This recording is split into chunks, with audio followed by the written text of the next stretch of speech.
Hea erakonna esimees, austatud tulevane president, head erakonnakaaslased, sõbrad ja külalised. Kui Eesti taasiseseisvus oli sündimus rohkem kui 2 korda suurem kui täna ja ärkamise aastatega oli meie tekkinud tunne, et lõpuks ometi saame ise otsustada ja oma tulevikku määrata. Selle tuleviku lahutamatuks osaks oli eestlaste jaoks mitte üksnes vabadus ja materiaalne heaolu, vaid rahvusena püsima jäämine. See Eesti riik on see, mis nimigi ütleb, eestlaste jaoks loodud riik. Täna on meil vabadused ja paljudel ka materiaalne heaolu, aga üha enam näib, et lapsed heaolu juurde ei kuulu. Oma vabadust kasutame me mitte kestmiseks, vaid hääbumiseks. Head sõbrad, püüdes mõista, mis toimub perekonnaga, peaksin kõnelema eraldi Eesti mehest, Eesti naisest ja Eesti lapsest. Mulle näib naisena ja ka EKRE naisühendusele, et Eesti mees on teinud viimase 30 aasta jooksul läbi tohutu arengu. Vähemalt võib seda öelda suure osa meeste kohta. Tegelasest, kes kodutöid ei teinud ja lapsi ei kantseldanud, on kujunenud hooliv isa, kes toimetab köögis, käib lastega loomaaias ja on oma pere igapäevaelus päriselt kohal. Mehed on vahetanud osa oma varasemast vabadusest vastutuse vastu. Samal ajal on naiste ootused nii-öelda normaalsele mehele tohutult kasvanud.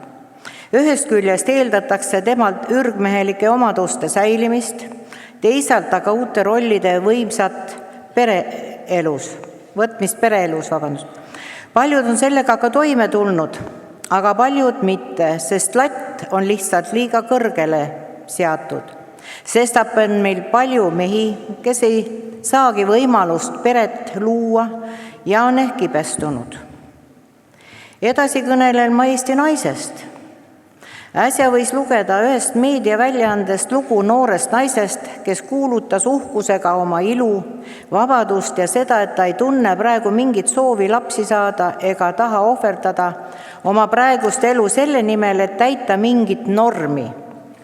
Muidugi ei moodusta sellised naised veel enamust, ent säärane hoiak ühiskonnas on nähtavam kui varem.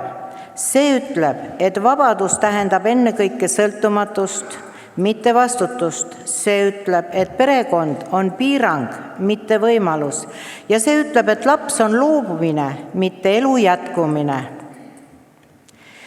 Selline inimene võib olla näiliselt vaba, aga teda ei ole õpetatud nägema, et vabadusega käib kaasas vastutus, mitte ainult iseenda, vaid ka nende ees, kes tulevad pärast meid.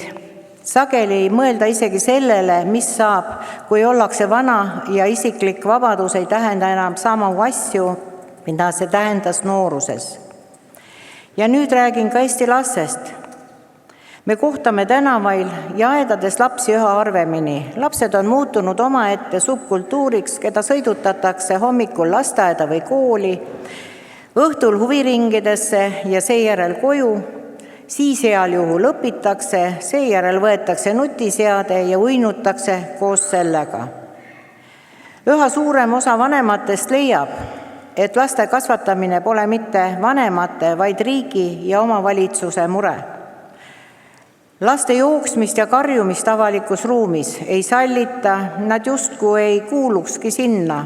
Lõppkokkuvõttes on Eesti laps üha rohkem üksi, sest teisi omasuguseid on alati vähem. Liikumisvõimalused on piiratumad ja vanematel on üha vähem aega teha päriselt mõista. Laps ei vaja täiuslikku ühiskonda. Laps vajab täiskasvanut, kes näeb teda, kuulab teda ja ütleb talle, sa oled armastatud. Kui me nüüd olen kõnenenud mehest, naisest ja lapsest, siis peaks sellest kokku tulema perekond. Aga üha sagedamini nii ei juhtu.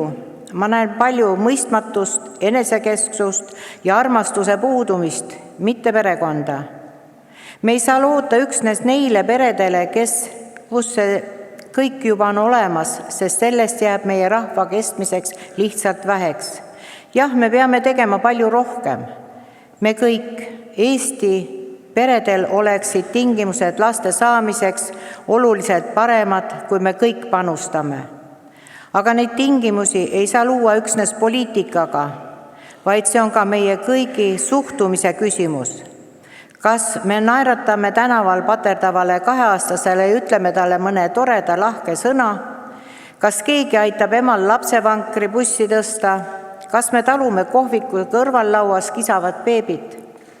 Me kõik saame ja peame tegema palju rohkem selle nimel, et perekond üldse tekiks.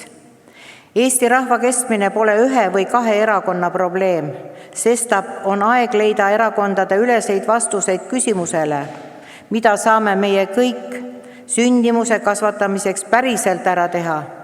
Mitte ainult toetuste, seaduste ja programmidega, vaid ka oma suhtumisega lastesse, emadusse, isadusse ja perekonda.